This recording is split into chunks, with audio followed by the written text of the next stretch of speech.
নমস্কাৰ বন্ধুসকল, মই এতিয়া বৰ্তমান আছোঁ মন্দিৰত। আপোনালোকে নিশ্চয় গম পাইছে এইটো মন্দিৰ। মই মন্দিৰটো সম্পূৰ্ণকৈ দেখুৱাম। মই বৰ্তমান নামঘাট আছোঁ। নামঘাট এটা সৰু মন্দিৰ এটা আছে। সেই মন্দিৰত বৰ্তমান মই আহিছোঁ আজি। আৰু মন্দিৰৰ মই পৰিৱেশটো দেখুৱাম বাৰু মই আজি। তাৰমানে নামঘাট বছৰেকীয়া নাম বা বৰনাম বুলি ক'ব পাৰি, বা পাটনাম বুলি কয়। আমাৰ গাঁৱৰ মানুহবিলাকে জানেই চাগে, বছৰেকত গাঁওখনত এটা নাম হয়। সেই আজি পাটনাম আছে। মই তাকে অকণমান আপোনাক দেখুৱাব চেষ্টা কৰিম, যদি ভুল হৈ ক্ষমা কৰিব। মই দেখুৱাই আছোঁ।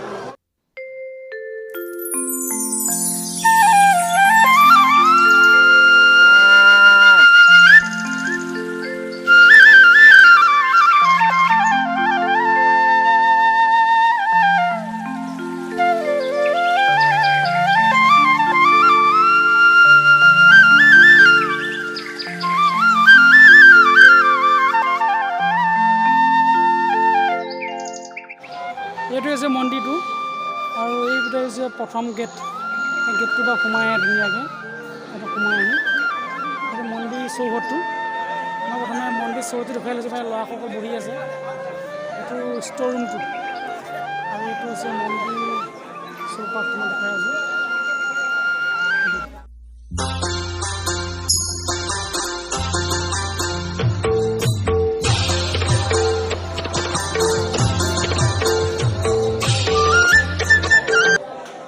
এইটোৱে হৈছে মন্দিৰটো।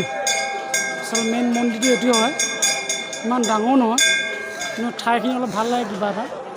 এইপিনে এটা ষাঁড় গৰু আছে। এইটো এফালে এটা ষাঁড় গৰু আছে। এইটো হৈছে ষাঁড় গৰু। মই এতিয়া দাদা এজনৰ কথা কেইটামান সুধিম। আচলতে এতিয়া আপোনালোকে এইটো বছৰেকীয়া কাজ কৰিছে নহয়?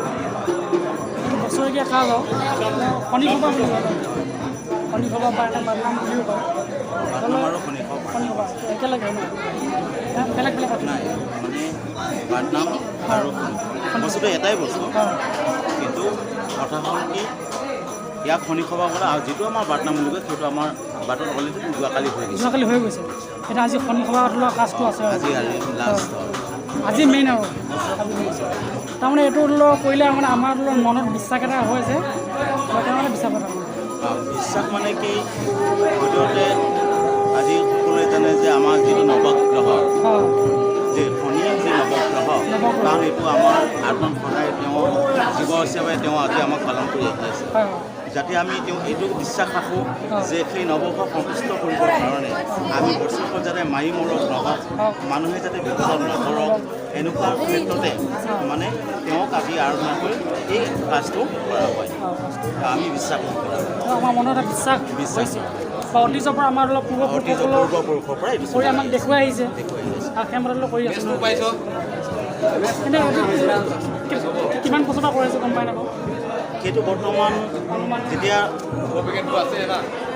ভাৰত স্বাধীনতা হোৱাৰ পিছত 1947 চনৰ প্ৰায় এবছৰ মানে পিছৰ পৰাই এই মানে কৰ্মৰাজিটো কৰি আছে। ঠিকে আছে বাৰু, কথাখিনি এইখিনি নহয় জানো? এইখিনি কাৰণত আজি ধৰি লওক কাজটো কৰা হৈছে। অলপ মই কৰি যাওঁ নহয় জানো? আচলতে এই মন্দিৰটো কিছুমান তাৎপৰ্যপূৰ্ণ আছে, আমি জানিবলৈ পোৱা মতে মানে আমি জানিবলৈ পোৱা মন্দিৰ কিছুমান তাৎপৰ্যপূৰ্ণ আছে। তাৰ বিষয়ে কওকচোন, কেনেকৈ সৃষ্টি হ'ব পাৰে ঠাই এখন? সেইটো আপোনাৰ যিটো আজি যে এই মন্দিৰটো স্থাপন হৈছে, সেইটো এজন আমাৰ এনেকুৱা এজন পুৰুষ আছিলে যে সপোনত দেখুৱাইছিলে, যে সপোনৰ দেখুৱাওঁতে যে তেখেত ইয়াতে স্থাপন হ'ব। আৰু এটা কাহিনী আছে, খুব দৰিদ্ৰৰ মামৰা ল'ৰা ছোৱালীহালৰ এহাল আছিলে সেইখিনি সময়ত, যেতিয়া তেওঁলোকক সপোনত দেখুৱালে যে তোমালোকৰ উন্নতি হ'ব, কিন্তু এই অধৱে আহি আছোঁ, মই এনেকুৱাত আছোঁ, আপোনালোকে মোক লৈ আহি যি স্থানত স্থাপন কৰিব, গতিকে তাতে থাকিম আৰু তোমালোকৰ উন্নতি হ'ব। এইবোৰ কৰাতে সেই মামৰা ল'ৰা ছোৱালীহালে সেই তেখেতক লৈ আহি ইয়াতে স্থাপন কৰিলে। তেতিয়াৰ পৰাই মানে বৰ্তমানলৈকে আজি আমি আঞ্চলিক ভিত্তিত এই মন্দিৰটো আমি পালন কৰি আহিছোঁ।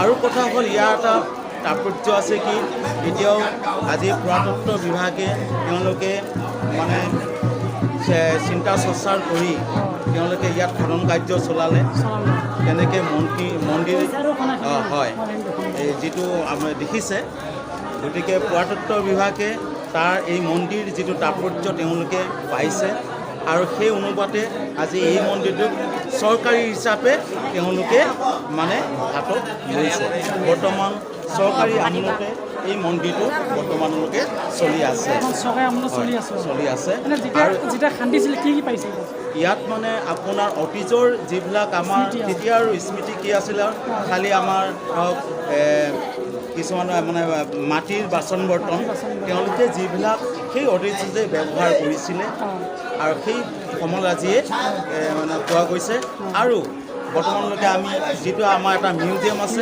সেই মিউজিয়ামত যিখিনি আমি মানে সময় পাইছোঁ তাত গৈ সংৰক্ষণ কৰি ৰখা হৈছে আৰু পুৰাতত্ব বিভাগে তাত সংৰক্ষণ কৰি ৰাখিছে নিশ্চয় ঠিক আছে যিখিনি কথা ক'লে আপোনালোকে নিশ্চয় গম পাইছে তাত কিছুমান বস্তু পাইছিলে খান্দোতে সেই বস্তুখিনি যেতিয়া পাইছে অতীজৰ আৰু বহুত পুৰণি আছিলে বৰ্তমান সেইখিনি সংৰক্ষণ কৰি ৰাখিছে বোলে এইটো হৈছে মিউজিয়ামটো মই দেখুৱাই আছোঁ বাৰু তাৰমানে কাৰেণ্টটো গ'ল সেইকাৰণে মোবাইলৰ ফ্লেছটোকে জ্বলাই লৈছোঁ বাৰু এইটো ওলাইছিল ন সেইটো বস্তুভাগ ওলাইছিলে এই বস্তুটো ওলোৱা হোৱা নাই এইটো আমাৰ অতীজৰ পৰা মানে সেইটো আমি বৰ বেছি ক'ব নোৱাৰিম কিন্তু অতীজৰ পৰা এই শিলবিলাক আমাৰ ইয়াত বৰ্তমান বিদ্যমান হৈ আছে কিন্তু ইয়াৰ তাৎপৰ্যটো আমি কৰাত অকণমান অসুবিধা আমাৰ বুঢ়াসকল বৰ্তমান নিৰ্দেশ হৈ গ'ল তেওঁলোকে নিশ্চয় ক'ব পাৰিলে এইটো ঠিক কালা পাহাৰৰ সময়ৰ কথা তাৰ কিছুমান আকৃতি আছে যিবোৰ ধৰিব নোৱাৰে ন কিছুমান আকৃতি আছে ইয়াত বাৰু ঠিক আছে বাৰু দেখাইছোঁ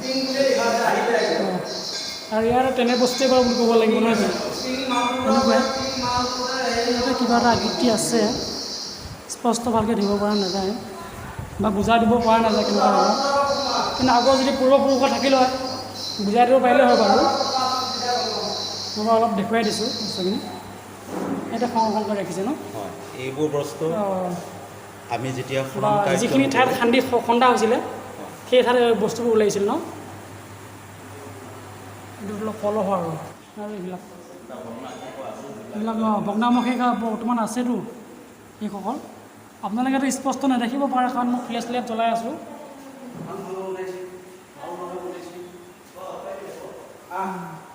অলপ ভালকৈ চাব বাৰু মই স্পষ্ট দেখুৱাব নোৱাৰিব পাৰোঁ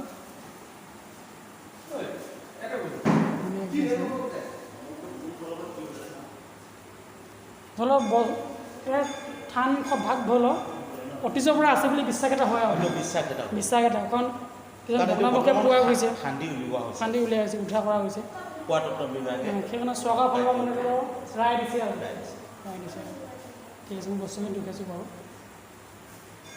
এইখিনি বস্তু আছে ন তাৰপাছত ইয়াত চাইডে চাইডে লোৱা শিলৰ মূৰ্তিবোৰ আছে সেই মূৰ্তিবোৰ কিয় বা কি আছিলে আমি স্পষ্ট বুজা ক'ব নোৱাৰিম এতিয়া দেখুৱাই দিছোঁ বাৰু তাৰপিছত তাৰফালে আছে ন চব লাগিছে বহুত বস্তু ওলাইছিল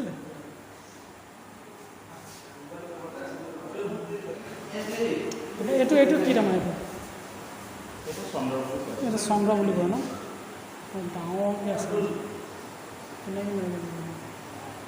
এইটো মাটিৰ তলৰ পৰা ওলাইছিল এইটো মাটিৰ তলৰ পৰা নহয় এইটো একেবাৰে গতিকে অতীজৰ পৰা আছে অতীজৰ পৰা আছিলে আৰু মানে যেতিয়াৰ পৰা স্থাপিত হৈছিলে আৰু আমিও এইটো ইয়াৰ স্পষ্টভাৱে আমি সেইটো দিব নোৱাৰোঁ সেইটো আচলতে এটা প্ৰজন্ম বেছি হয় এইটো হয় এটা যুগ গ'ল কৰিব লাগিব আচলতে এইখিনি ঠাই খানোতে বস্তুখিনি ওলাইছিলে মই সেই ঠাইখিনিলৈ আহি আছোঁ বাৰু এয়া চব চাইডে চাইডে শিলৰ মূৰ্তিবোৰ আছে বুলি কৈ আছোঁ এই ঠাইখিনিতে চৰকাৰৰ পুৰাতত্ব বিভাগে আহি এই ঠাইকেইটা খনন কাৰ্য চলাইছিলে আৰু এই ঠাইখিনিৰ পৰাই মই আপোনালোকৰ মিউজিয়ামত যিখিনি বস্তু দেখুৱালোঁ সেই বস্তুখিনি ওলাইছিলে আৰু ইয়াত এই কিছুমান ইটা দেখিছে বাৰু ইয়াত ঘৰৰ নিচিনাকৈ আচলতে এইখিনি আজি মানুহে বনোৱা নহয় এইখিনি অতীজৰ পৰা থকা আৰু খান্দোতে এই বস্তুখিনি উঠা হৈছে এইখিনি জেগা আচলতে ইটাৰ আচলতে ষ্টাইলটো গাঁথনিটো বেলেগ আছিলে আৰু ষ্টাইলটো বেলেগ এইটো স্কোৱাৰ ইটা হয় চাৰিটা চাইডৰ সমান আছিলে ইটাটো পূৰা স্কুৱাৰ ফুট সমান আছিলে 4টা চকুৰ সমান হয় ইটাকেইটা আৰু কেনেকুৱা আছিলে বনাই আছিলে মই দেখোন চাওক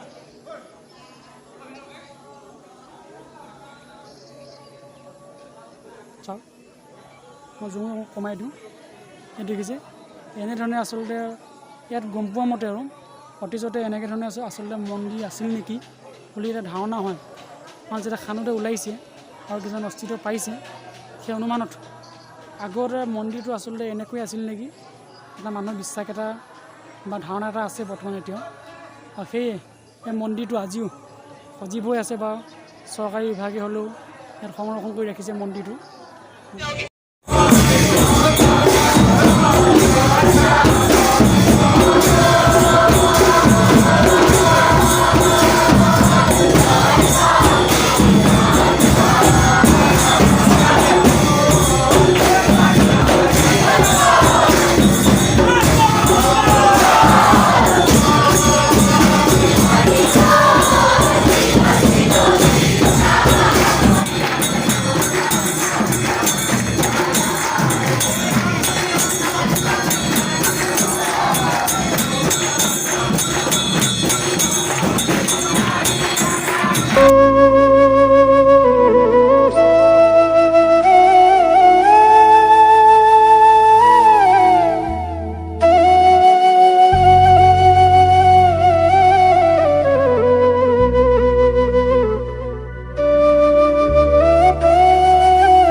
বালক শংকৰ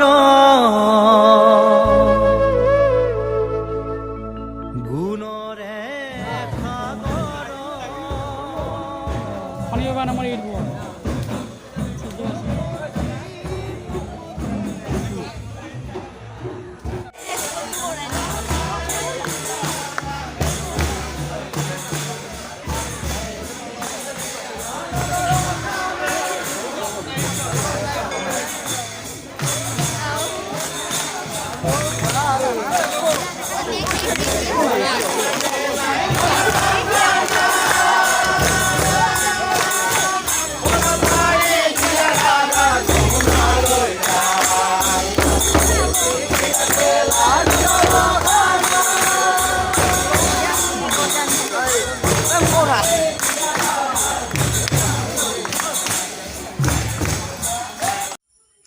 আচলতে মই ভিডিঅ'টো শেষলৈকে সম্পূৰ্ণ কৰিব নোৱাৰিলোঁ কাৰণ মোৰ মোবাইলটো চাৰ্জ শেষ হ'লে সেইকাৰণে মই ভিডিঅ'টো শেষৰখিনি ভিডিঅ' কৰিব নোৱাৰিলোঁ সেইটো কাৰণে মই দুখিত আচলতে এনেদৰে মন্দিৰৰ পৰা নাম গুণ গাই নামভাগ উলিয়াই আনি গাঁৱে গাঁৱে ঘূৰাই শেষত কলঙত উটুৱাই দিয়ে আচলতে এইখিনি আছিলে ভিডিঅ'টোৰ কথাখিনি ভিডিঅ'টোৰ মোবাইলটো চাৰ্জ নোহোৱাৰ কাৰণে মই আচলতে শেষৰখিনি আপোনালোকক দেখাব নোৱাৰিলোঁ তাৰ বাবে মই দুখিত তাৰ বাবে মোক আপোনালোকে ক্ষমা কৰি দিব আৰু যদি ভিডিঅ'টো ভাল পাইছে লাইক কৰিব কমেণ্ট কৰিব যাতে মই কেনেকুৱা হৈছে আৰু শ্বেয়াৰ কৰিব নাপাহৰিব বাই বাই